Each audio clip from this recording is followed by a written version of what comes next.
T പിയുടെ മകന്റെ വിവാഹത്തിന് എത്തുമോ CPM-കാർ? ക്ഷണക്കത്ത് നൽകിയവരുടെ പട്ടികയിൽ മുഖ്യമന്ത്രിയും പാർട്ടി സെക്രട്ടറിയും. ഒരു രക്തഹാരം അങ്ങോട്ടിട്ടു, മറ്റൊരു രക്തഹാരം ഇങ്ങോട്ട് വിട്ടു. സാക്ഷികളായി സഖാക്കൾ.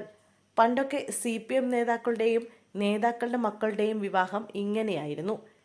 സഖാക്കൾ കൂട്ടത്തോടെ കല്യാണച്ചക്കനെയും പെണ്ണിനെയും മുദ്രാവാക്യം വിളിച്ച് അഭിവാദ്യം ചെയ്യും.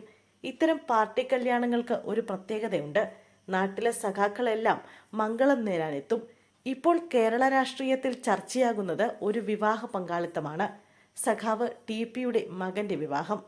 അന്തരിച്ച RMP നേതാവ് TP ചന്ദ്രശേഖരന്റെയും KK രമ MLAയുടെയും മകൻ അഭിനന്ദിന്റെ വിവാഹമാണ് ചൂടേറിയ ചർച്ചയായിരിക്കുന്നത്. സഖാക്കൾ മുന്നിൽ നിന്ന് നടത്തിക്കൊടുക്കേണ്ട വിവാഹമായിരുന്നു ഇത്.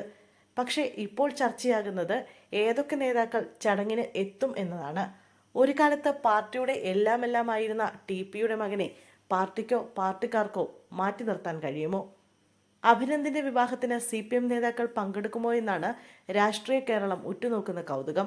MLA എന്ന നിലയിൽ മുഖ്യമന്ത്രി അടക്കം എല്ലാ MLAമാർക്കും CPM സംസ്ഥാന സെക്രട്ടറിക്കും ചില നേതാക്കൾക്കും KK രമ ക്ഷണക്കത്ത് നൽകിയിട്ടുണ്ട്.